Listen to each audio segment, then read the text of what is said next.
Assalamualaikum warahmatullahi wabarakatuh. Alhamdulillahi rabbil alamin. Lahu ni'matu wa lahul fadlu wa lahus tsana'ul hasan.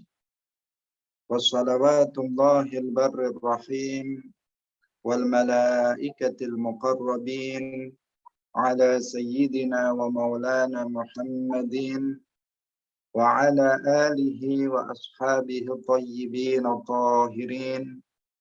Allahumma la sahla illa ma ja'altahu sahla wa anta taj'alul hazna idza syi'ta sahla. Allahumma rzuqna al-ikhlasa fil niyyati wal qawli wal amal. Wa ba'du. Para alim ulama, para kiai, para asatidzah yang kami muliakan, para peserta bedah buku membongkar kebohongan Talafi Wahabi yang kami hormati. Alhamdulillah, puji syukur marilah kita sampaikan kepada Allah Subhanahu wa taala. Pada siang hari ini Allah Subhanahu wa taala melimpahkan rahmat-Nya, nikmat-nikmat-Nya kepada kita semuanya, terutama nikmat taufik. Karena dengan hanya taufik Allah Subhanahu wa taala pada siang hari ini kita bisa kembali bersama-sama dalam bedah buku membongkar kebohongan Talafi Wahabi. Semoga Allah Subhanahu wa taala memberkahi pertemuan kita dan kita semuanya bisa mendapatkan ilmu yang bermanfaat di dunia wal akhirah. Amin ya rabbal alamin. Shalawat dan salam semoga tetap terlimpahkan kepada junjungan kita Nabi Agung Nabi Muhammad sallallahu alaihi wasallam, para sahabatnya, keluarganya, serta seluruh umat Islam yang mengikuti beliau ila yaumil qiyamah. Para peserta bedah buku yang dirahmati oleh Allah Subhanahu wa taala, sebelum kita memulai kajian kita pada siang hari ini, terlebih dahulu marilah kita mengikhlaskan niat kita lillahi ta'ala. Karena hanya dengan niat yang ikhlas, maka insya Allah amal yang kita lakukan akan diterima oleh Allah Subhanahu wa ta'ala. Para peserta yang dirahmati oleh Allah Subhanahu wa ta'ala, pada hari ini, pada siang hari ini, kita akan mengkaji buku berjudul Membongkar Kebohongan Talafi Wahabi, insya Allah mulai dari awal kembali. Jadi pada sebelum Ramadan kita telah mengkaji buku ini, tetapi kita mulai dari tengah ke belakang. Insya Allah mulai pada hari ini kita akan mengkaji buku ini mulai dari awal. Para peserta yang dirahmati oleh Allah Subhanahu wa taala, buku yang kita kaji judulnya Membongkar Kebohongan Talafi Wahabi. Talafi adalah sebutan yang kita sebutkan untuk kelompok yang mengaku sebagai salafi. Kita Ahlus Sunnah wal Jamaah tidak menyebut Wahabi dengan sebutan salafi. Karena buku ini membongkar kebohongan mereka atas pengakuan mereka bahwa diri mereka adalah salafi. Jika kita menyebut mereka dengan istilah salafi, artinya kita membenarkan pengakuan bohong yang mereka telah sampaikan kepada umat Islam. Dan itu sangat berbahaya ketika kita mengiyakan, ketika kita mengakui bahwa kelompok Wahabi adalah kelompok salafi, artinya kita mengakui bahwa mereka adalah kelompok yang mengikuti para ulama salaf dari 3 generasi pertama dari umat Islam, para sahabat, para tabi'in, dan para tabi'in. Sama halnya itu mengakui kebenaran akidah, kebenaran ajaran dari kelompok Wahabi. Karena itulah maka buku ini judulnya membongkar kebohongan Salafi Wahabi. Bukan membongkar kebohongan Salafi Wahabi. Bukan. Tetapi kelompok Salafi, kelompok perusak, yaitu yang disebut dengan kelompok Wahabi, pengikut Muhammad bin Abdul Wahab. Buku ini kita bagi menjadi 3 bagian. Bagian yang pertama adalah Mutiara Aqidah Ulama Salaf. Jadi pada bagian pertama adalah Mutiara Aqidah Salaf. Ini berisi perkataan-perkataan para ulama salaf, baik itu dari generasi sahabat, generasi tabi'in, dan juga generasi tabi'it tabi'in. Dari perkataan-perkataan para ulama salaf tersebut, kita mengetahui hakikat dari akidah para ulama salaf. Kita mengetahui seperti apa akidah Rasulullah, akidah para sahabatnya, akidah para tabi'in, akidah para tabi'it tabi'in, seperti apa akidah mereka. Benarkah akidah Wahabi itu sesuai dengan akidah para ulama salaf? Dengan menyebutkan mutiara perkataan ulama salaf dalam bidang akidah, dalam akidah mereka, maka nanti kita akan membuktikan bahwasanya akidah Wahabi itu berbeda 100% dengan akidah para ulama salaf. Kemudian pada bagian yang kedua, kita menjelaskan tentang perbedaan antara akidah ulama salaf atau akidah Aswaja dengan akidah Wahabi. Akidah Wahabi seperti apa dan akidah Aswaja Ahlus Sunnah wal Jamaah seperti apa. Beberapa perbedaan nanti akan kita kaji pada bagian yang kedua dari buku ini.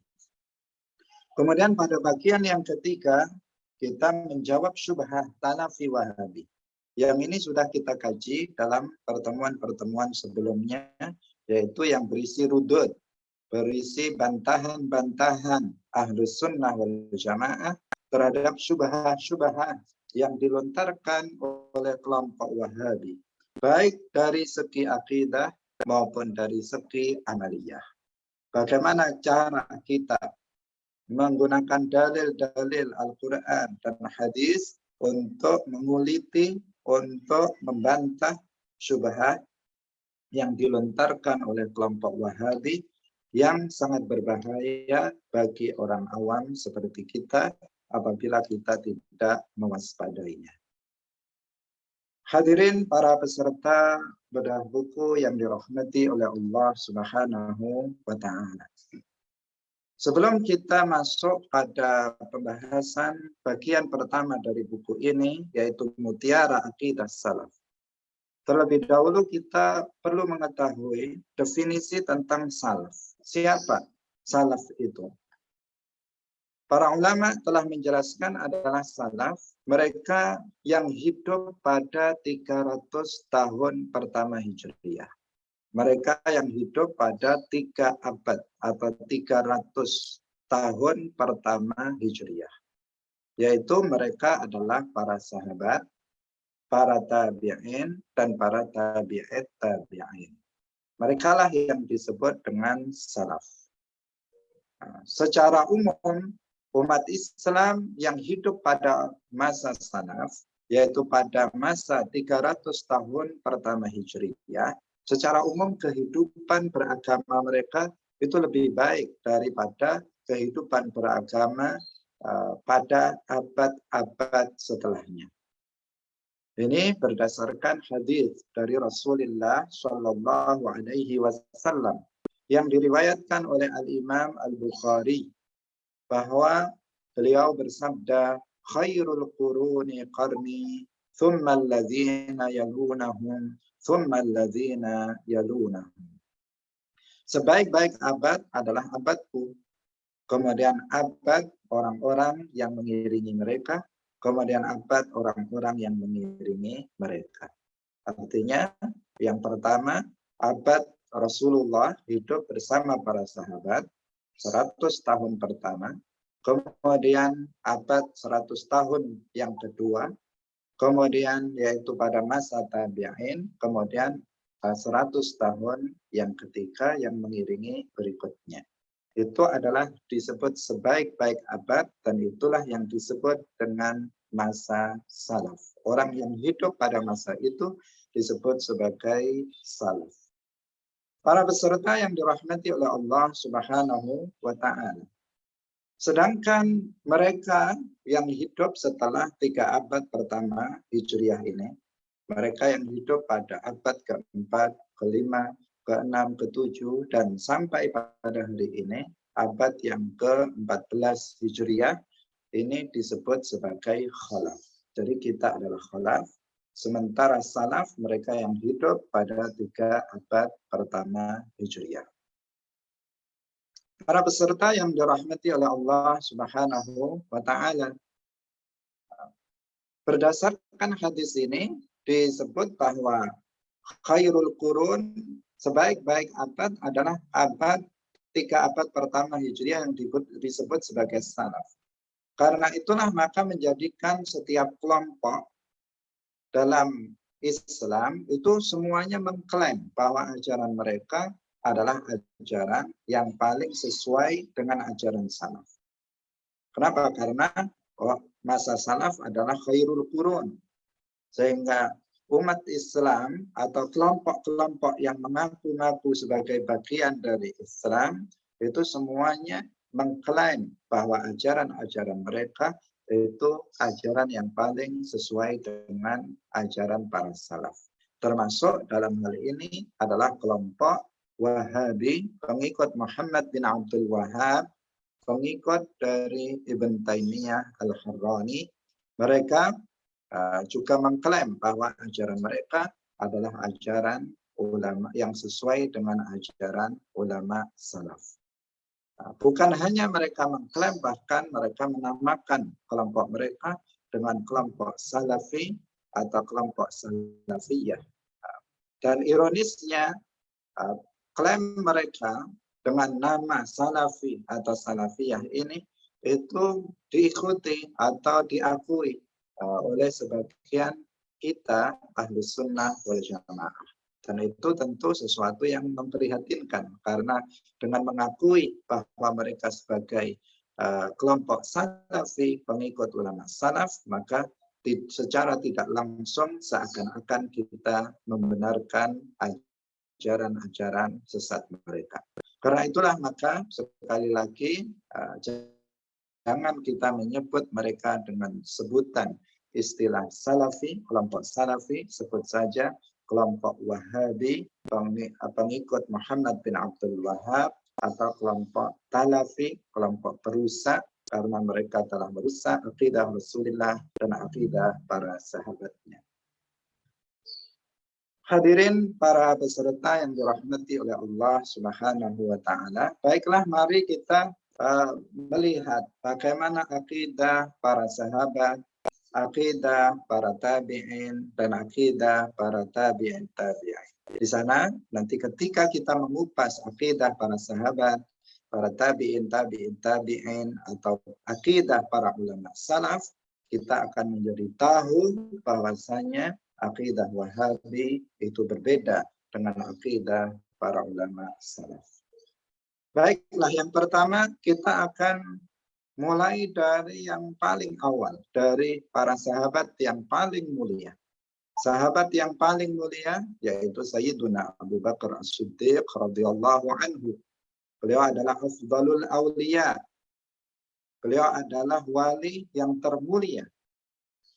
Bukan hanya pada masa atau bukan hanya pada masa Rasulullah atau Rasulullah sampai sekarang, atau dari kalangan, bukan hanya lebih mulia dari kalangan umat Nabi Muhammad, tetapi beliau juga afdalul awliya, wali termulia pada masa-masa atau pada umat-umat sebelum Nabi Muhammad Shallallahu Alaihi Wasallam.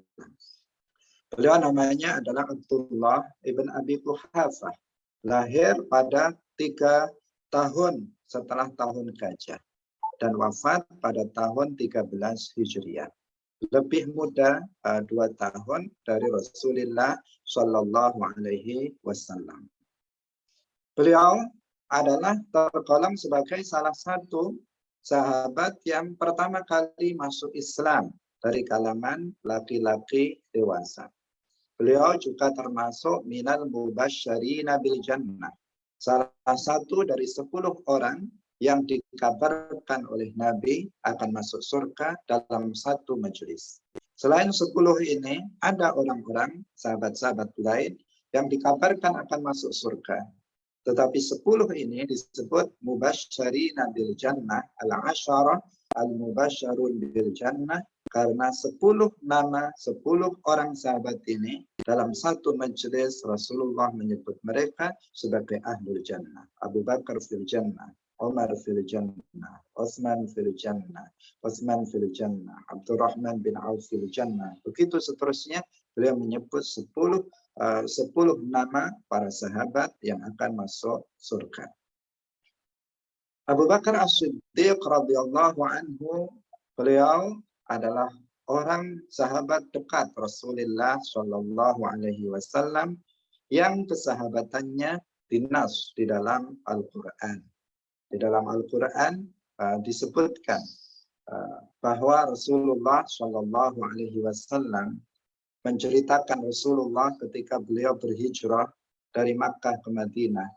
Ketika berada di Gua Thaur, beliau berkata di dalam Al-Quran disebutkan id yaqulu li sahibihi, ketika Nabi berkata kepada sahibnya, dan semua para ulama tafsir telah menjelaskan, telah sepakat bahwa sahib yang dimaksud dalam ayat ini adalah Sayyiduna Abu Bakar As-Siddiq radhiyallahu anhu.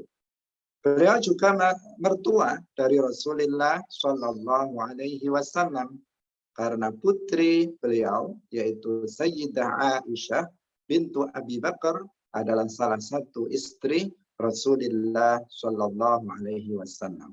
Setelah Rasulullah Shallallahu Alaihi Wasallam wafat, maka beliau diangkat sebagai khalifatu Rasulullah Shallallahu Alaihi Wasallam. Beliau adalah minal khulafa ar-rasyidin yang pertama. Dan masih banyak lagi keutamaan dari Sayyiduna Abu Bakar As-Siddiq radhiyallahu anhu. Artinya Abu Bakar As-Siddiq radhiyallahu anhu adalah orang yang paling mulia, wali yang paling mulia dari umat Nabi Muhammad sallallahu alaihi wasallam, dan bahkan dari wali-wali yang ada pada umat-umat Nabi sebelumnya. Maka sangat penting bagi kita untuk mengetahui seperti apa akidah dari Sayyiduna Abu Bakar As-Siddiq radhiyallahu anhu. Salah satu perkataan Sayyiduna Abu Bakar As-Siddiq radhiyallahu anhu yang disebutkan oleh Al-Faqih Al-Muhaddits Badruddin Az-Zarkashi. Beliau menyebutkan perkataan Sayyiduna Abu Bakar. Beliau mengatakan, al-ajzu an darakil idraki idraku wal bahthu an zatihi kufru wa isyraku. Al-ajzu an darakil idraki idraku wal bahthu an zatihi kufrun wa isyraku. Al-ajzu an darakil idrak, merasa lemah dari mengetahui hakikat dari Allah. Idrakun itu adalah keimanan. Wal bahthu an zatihi kufrun wa isyraku. Sedangkan mencari-cari hakikat Allah dengan cara membayangkannya, dengan cara menggambarkannya, memikir-mikirkannya, maka itu adalah kekufuran dan kesyirikan. Para peserta yang dirahmati oleh Allah Subhanahu wa taala. Di sini Sayyiduna Abu Bakar As-Siddiq radhiyallahu anhu menegaskan bahwasanya umat Islam atau kita tidak bisa mengetahui hakikat Allah.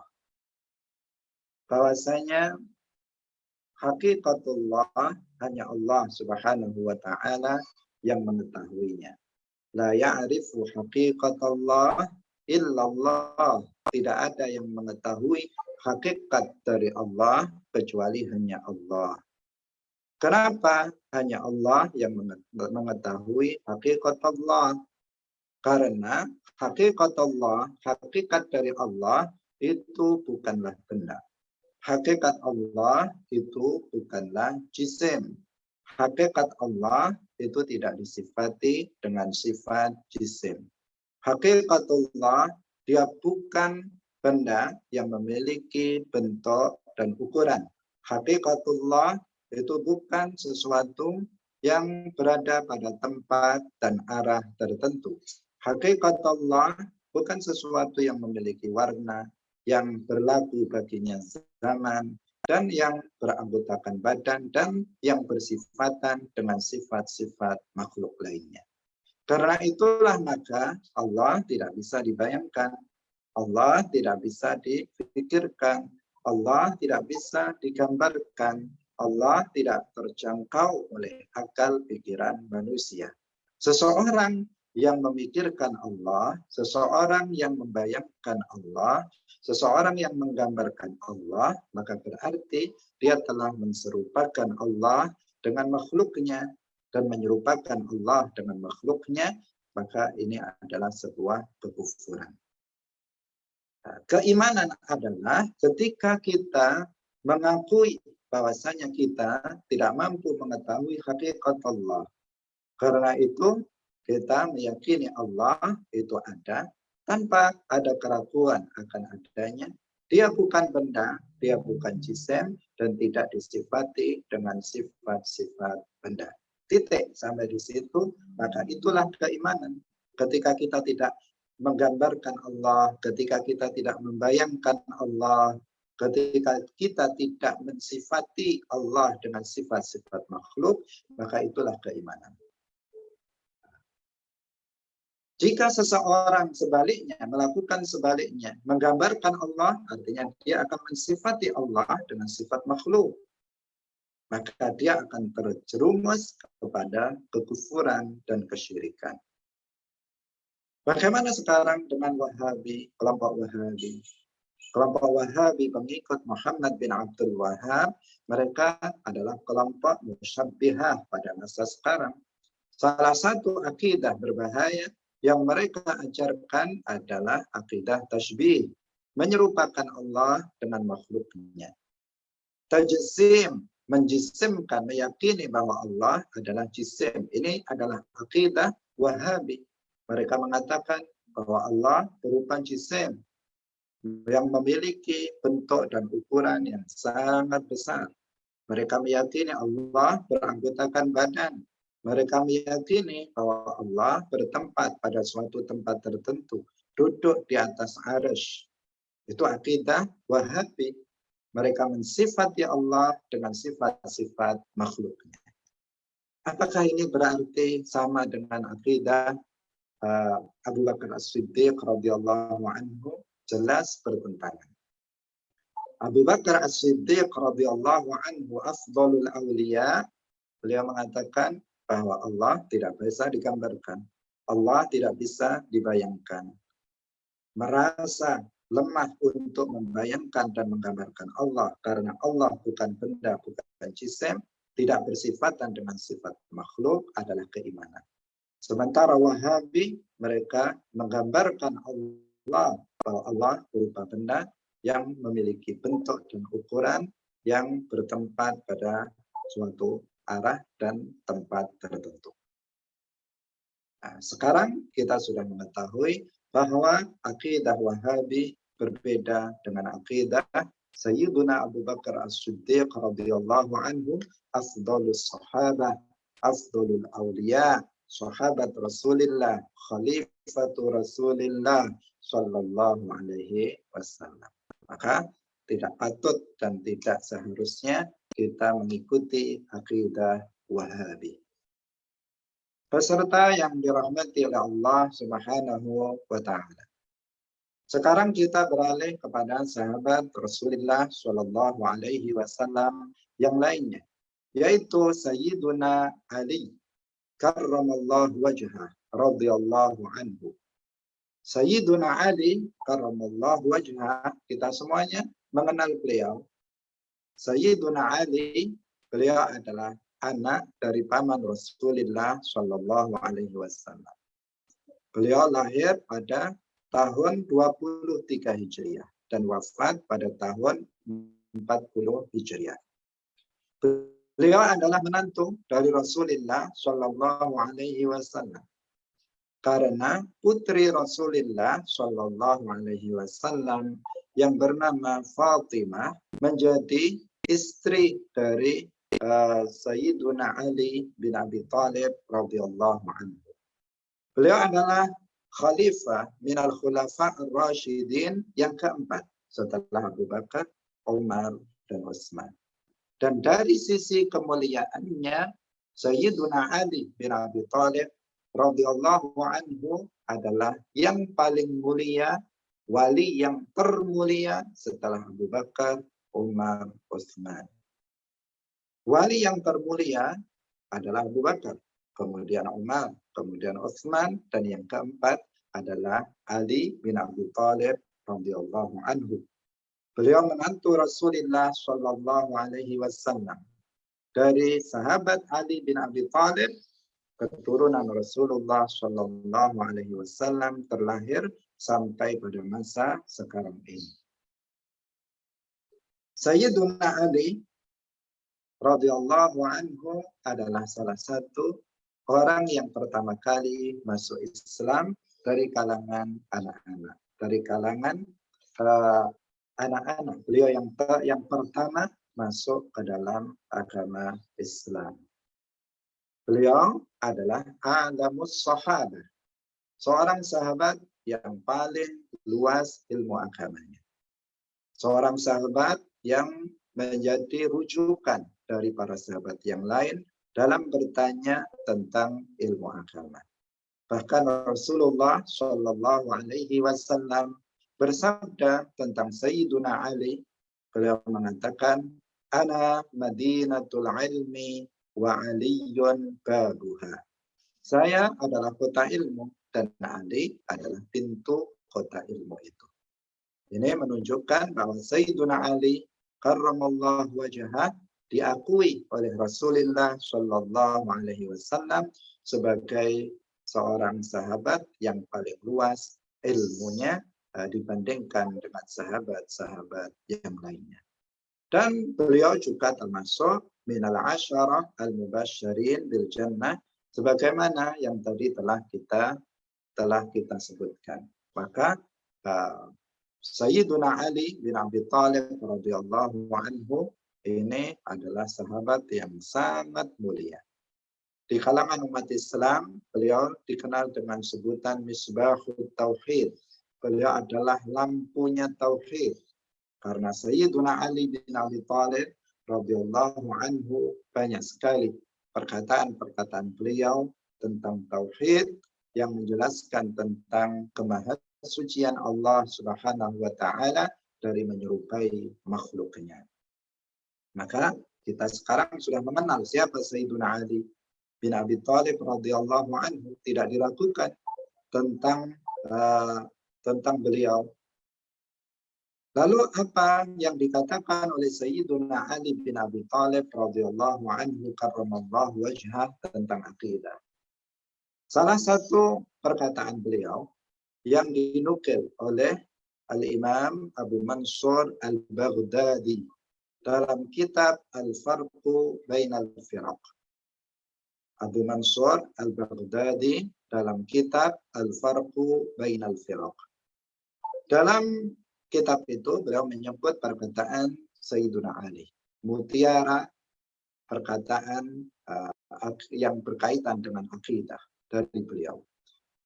Bahwa Sayyiduna Ali bin Abi Thalib mengatakan, "Kana Allahu wa la makan wa huwa al-ana ala ma alaihi kan." Kana Allahu wa la makan. Pada azal Allah itu ada tanpa tempat. Pada azal yaitu keberadaan tanpa permulaan. Allah itu ada tanpa tempat. Langit belum ada, Allah ada tanpa langit. Bumi, arasy, segala sesuatu, segala tempat belum ada, belum diciptakan oleh Allah Subhanahu wa taala. Allah ada tanpa tempat. Wa huwal ana ala ma alaihi kan. Dan dia sekarang di sini maksudnya setelah terciptanya tempat, Allah Subhanahu wa taala tetap seperti semula. Tidak berubah, karena berubah adalah sifat makhluk. Berubah adalah sifat makhluk. Bahkan at-taghayyur akbaru alamatil huduts. Berubah adalah tanda terbesar daripada makhluk. Karena itu Allah Subhanahu wa taala tidak boleh disifati dengan berubah. Karena jika Allah disifati dengan berubah, maka artinya dia adalah makhluk. Allah adalah Al-Khaliq, bukan makhluk, maka tidak boleh disifati dengan sifat berubah. Sebagaimana Allah pada azal sebelum terciptanya tempat, Allah ada tanpa tempat, maka setelah terciptanya tempat, Allah tidak berubah. Allah tetap ada tanpa tempat. Perhatikan akidah Sayyidina Ali bin Abi Thalib radhiyallahu anhu. Beliau menegaskan bahwa Allah mawjudun bila makan. Allah itu ada tanpa tempat. Artinya Allah tidak boleh dikatakan bahwa dia berada di atas langit. Sebagaimana perkataan Wahabi. Artinya Allah tidak boleh dikatakan bahwa dia berada bersemayam di atas arsy. Sebagaimana juga yang dikatakan oleh orang Wahabi dan orang-orang Yahudi. Tidak boleh juga dikatakan bahwa Allah itu bertempat di dalam surga. Atau tidak boleh juga dikatakan bahwa Allah berada di tempat-tempat tertentu atau di semua tempat. Karena berada pada tempat adalah sifat makhluk. Saya makhluk, saya bertempat. Kalian semuanya makhluk, kalian semuanya bertempat. Perhatikan benda-benda di sekitar kita, semuanya adalah makhluk dan semuanya bertempat. Langit adalah makhluk, dia bertempat. Bumi adalah makhluk, dia bertempat. Tembok adalah makhluk, dia bertempat. Segala sesuatu selain Allah yang disebut dengan makhluk atau alam, semuanya bertempat. Allah tidak serupa dengan makhluknya, maka Allah Subhanahu wa taala ada tanpa tempat. Perhatikan perkataan Sayyiduna Ali menegaskan bahwa Allah Subhanahu wa taala ada tanpa tempat. Lalu perhatikan juga bagaimana perkataan orang Wahabi. Apa yang dikatakan oleh orang Wahabi tentang Allah? Mereka mengatakan bahwa Allah bersemayam di atas arsy. Sebagian Wahabi mengatakan bahwa Allah bertempat di atas langit. Pada langit dan arsy adalah benda yang berbeda. Keduanya adalah makhluk yang berbeda. Sebagian orang Wahabi, tokoh Wahabi mengatakan bahwasanya Allah itu berukuran dengan ukuran yang sangat besar. Yang hanya Allah Subhanahu wa taala yang mengetahuinya, kata mereka. Mereka dengan sangat jelas berkeyakinan dengan keyakinan tasbih, menyerupakan Allah dengan makhluknya, mengatakan bahwa Allah bertempat, mengatakan bahwa Allah memiliki bentuk dan ukuran. Sayyiduna Ali karamallahu wajhah yang juga dikutip oleh Al-Imam Abu Mansur Al-Baghdadi dalam kitab yang sama, yaitu dalam kitab Al-Farqu Bainal Firaq. Beliau mengatakan, Innallaha khalaqal arsya izharan liqadratihi wa lam yattakhidhu makanan lidzatihi. Innallaha khalaqal arsya. Sesungguhnya Allah telah menciptakan arsy.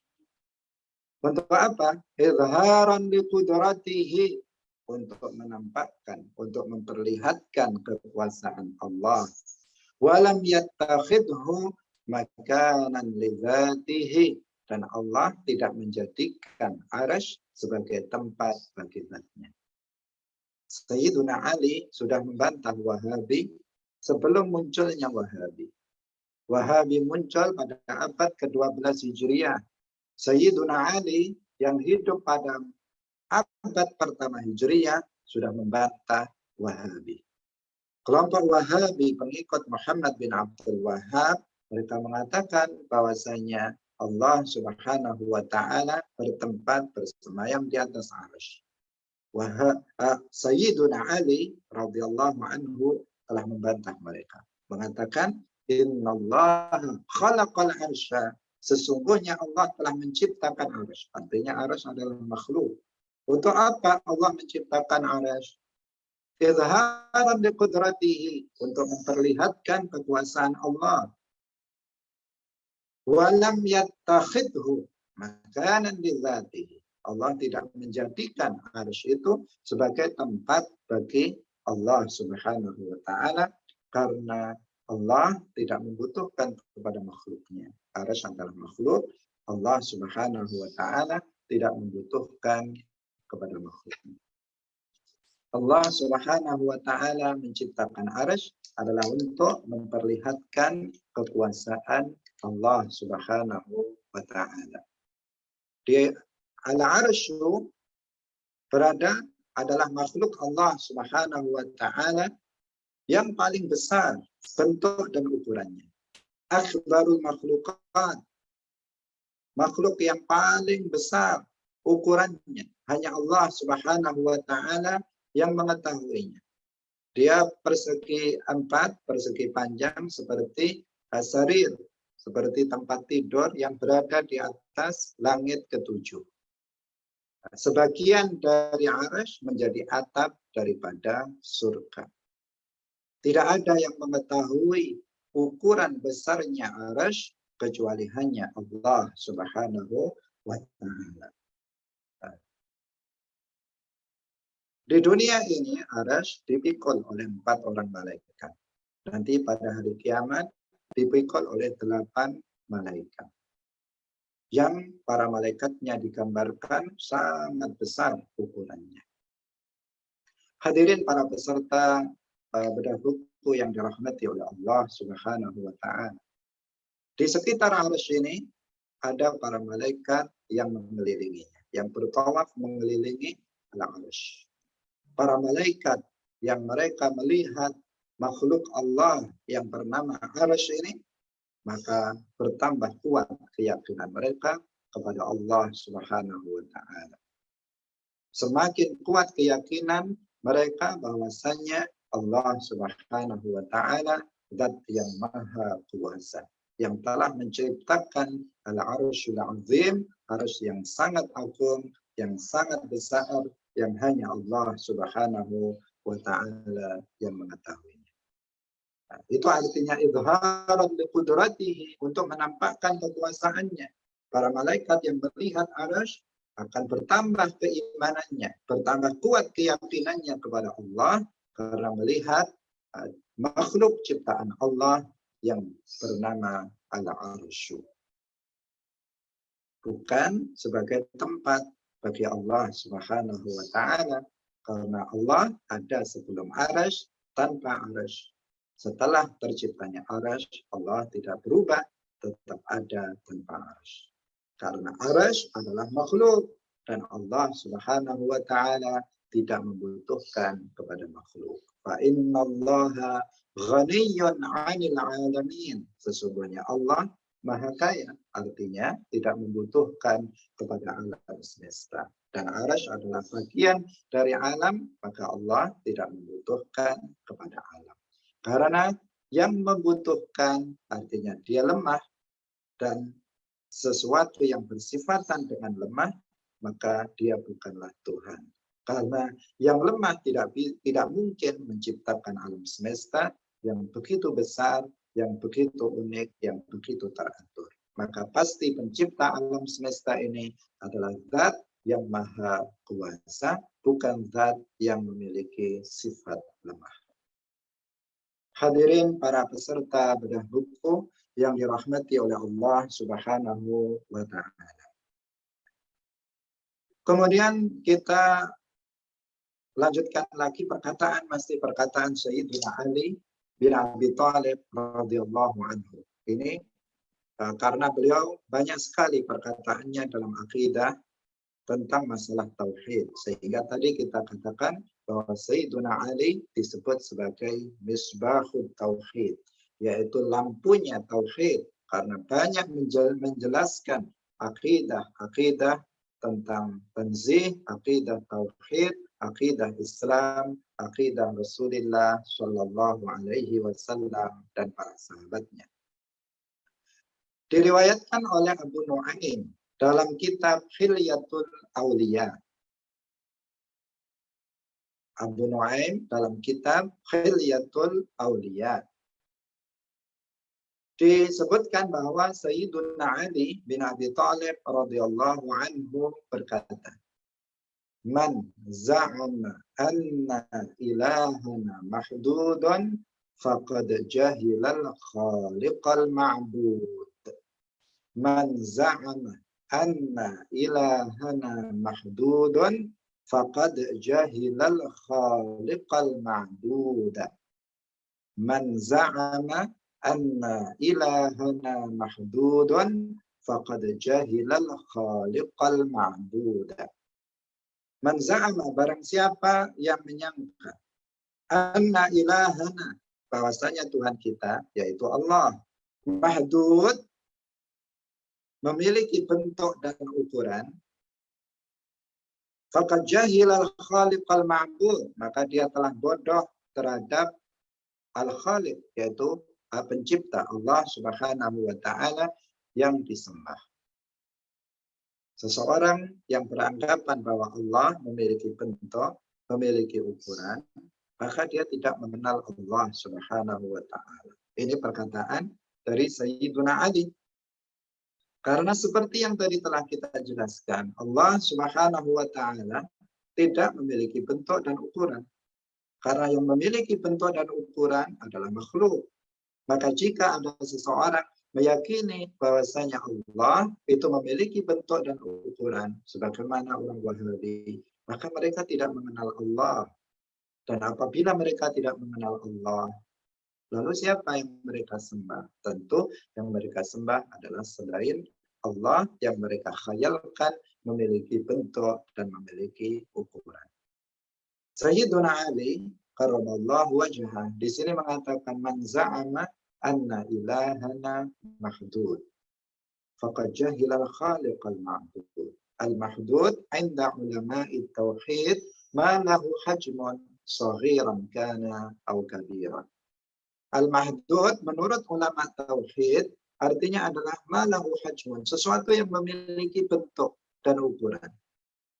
Saghiran kana atau kabiran, baik ukurannya itu kecil ataupun besar.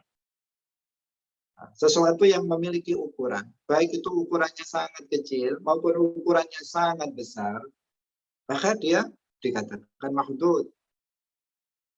Wal haddu indahum wal hajmu in kana saghiran wa in kana kabiran.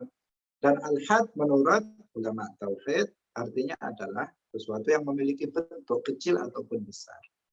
Maka al-arsyu mahdud. Al-arsh, makhluk Allah yang namanya al-arsh, yang ukurannya sangat besar, dikatakan dia mahdud. Karena kalau dalam bahasa Arab, mahdud itu biasanya diperuntukkan untuk sesuatu yang kecil, yang terbatas.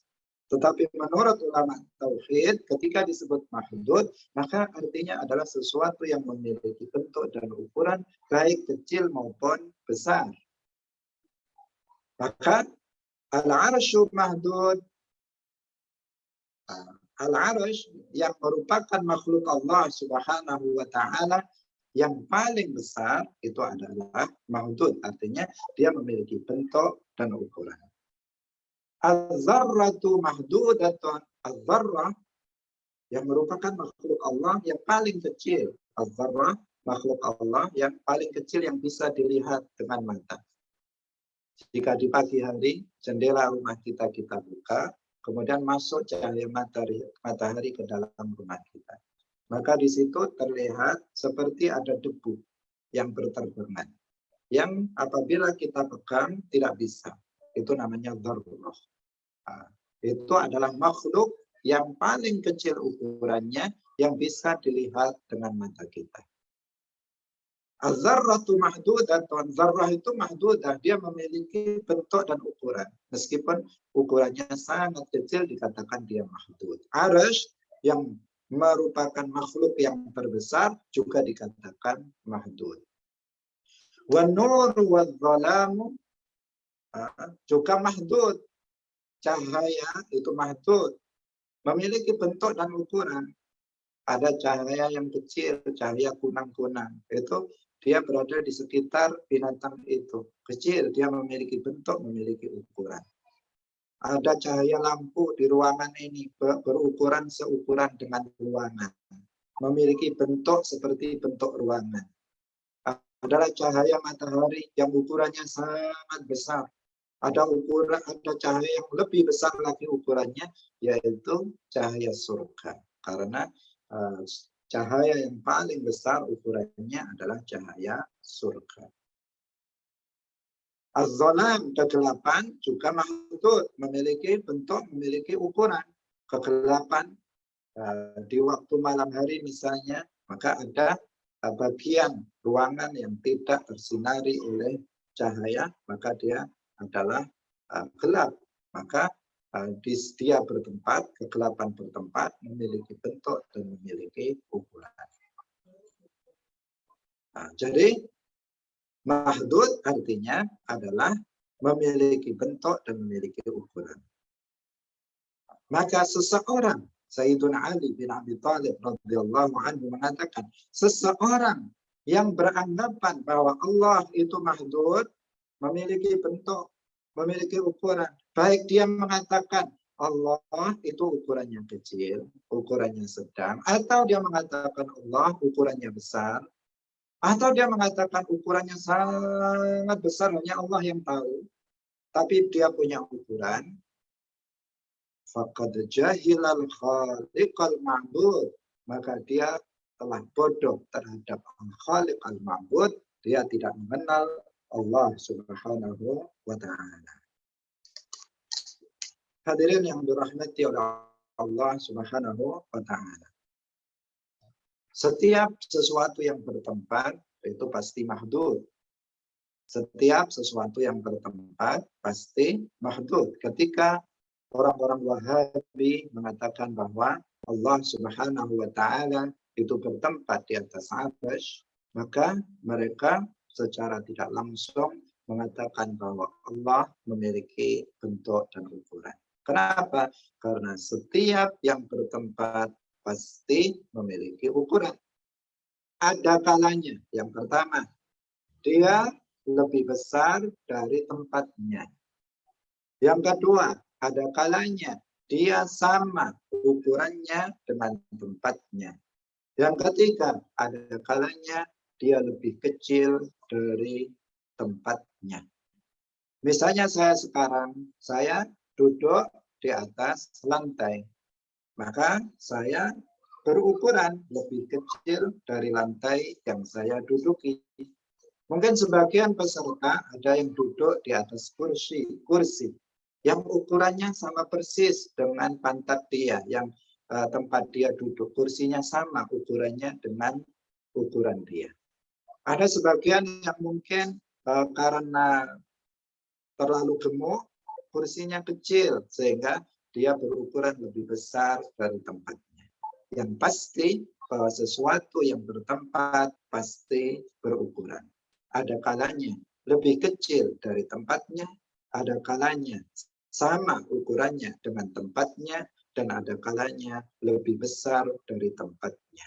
Maka Wahabi yang mengatakan bahwa Allah bertempat di atas arsy, maka mereka dipastikan secara tidak langsung mengatakan Allah memiliki ukuran.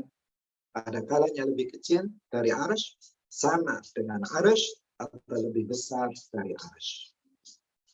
Dan Sayyiduna Ali mengatakan Orang yang seperti itu, yang meyakini bahwa Allah mahdud, memiliki bentuk dan ukuran, maka dia tidak mengenal Allah Subhanahu wa Ta'ala.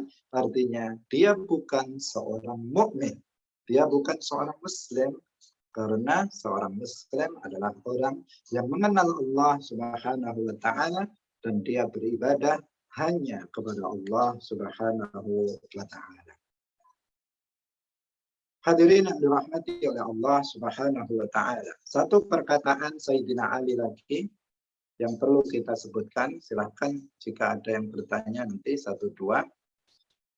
Sayyidina Ali karramallahu wajhah dalam kitab Najm al-Muhtadi wa Rajm al-Mu'tadi karya Ibn al-Muallim al-Qurashi, disebutkan dalam kitab itu perkataan Sayyidina Ali. Beliau mengatakan, sayarji'u qaumun min hadhihi al-ummati inda iqtirabi as-sa'ati kuffar. Faqala rajulun, ya amiral mu'minin, kufruhum bimadha abil ihdathi am bil inkari? Faqala bal bil inkari. Yunkiruna khaliqahum fayasifunahu bil jismi wal a'dha. Ketika mendekati hari kiamat, Sayyidina Ali berkata, ketika mendekati hari kiamat, sekelompok orang dari umat ini akan kembali menjadi orang-orang kafir. Salah seorang bertanya, wahai Amirul Mukminin, kekufuran mereka apakah karena membuat hal-hal baru atau karena pengingkaran, karena ingkar? Beliau menjawab, kekufuran mereka karena pengingkaran. Mereka mengingkari pencipta dan mensifati Allah dengan benda dan memiliki anggota-anggota badan. Perhatikan, salah satu yang menjadikan kufur sebagaimana ditegaskan oleh Sayyiduna Ali karramallahu wajhah di akhir zaman adalah mereka munculnya kelompok yang mensifati Allah Subhanahu wa Ta'ala dengan sifat makhluk, dengan mengatakan bahwa Allah itu jisim, yang mengatakan bahwa Allah itu beranggotakan badan. Maka waspadailah kelompok Wahabi, akidah mereka bertentangan dengan akidah Abu Bakar As-Siddiq radhiyallahu anhu. Akidah mereka bertentangan dengan akidah Sayyiduna Ali bin Abi Thalib, Misbahut Tauhid. Akidah mereka bertentangan dengan akidah para ulama salaf. Mereka bukan salafi, mereka bukan salafiyah, mereka adalah Wahabi, salafiyah, salafi, kelompok perusak akidah Rasulullah dan para sahabatnya. Saya kira sampai di sini. Insya Allah dalam pertemuan berikutnya akan kita bahas perkataan mutiara-mutiara, perkataan para ulama salaf yang lainnya. Semoga bermanfaat. Silahkan nanti jika ada pertanyaan 1-2, waktu tinggal sekitar 6 menit. Barakallahu fikum wallahu muwaffiq ila aqwamit thariq. Wassalamualaikum warahmatullahi wabarakatuh.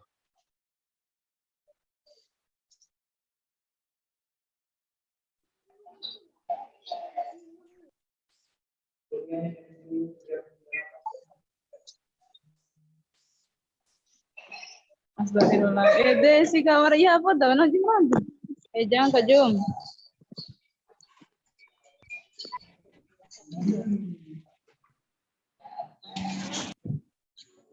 Ada pertanyaan? Dikatakan bagaimana cara mengetahui bahwa mereka adalah Wahabiyah?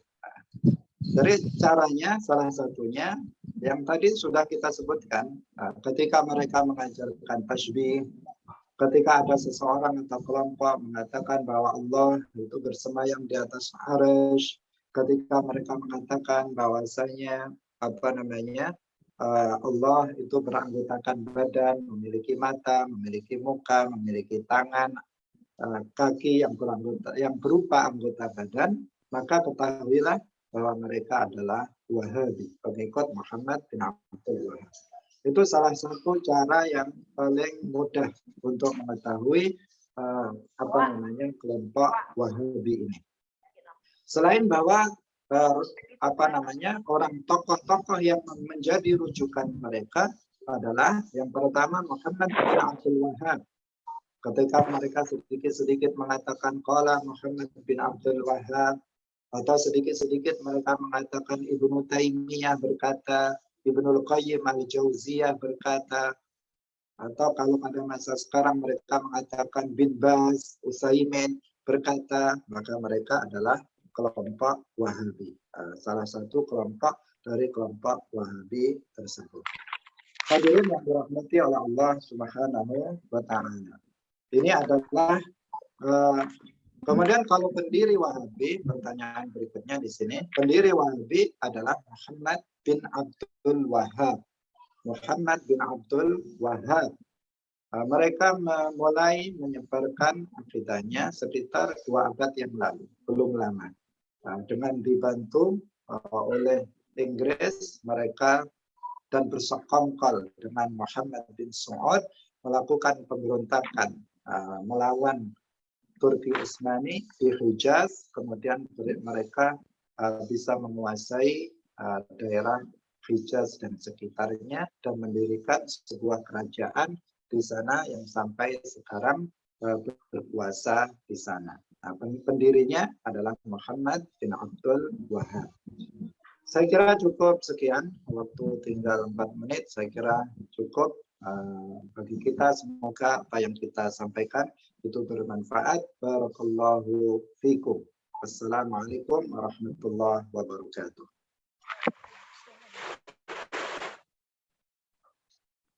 Baik, terima kasih banyak Ustadz. Barakallahu fikum.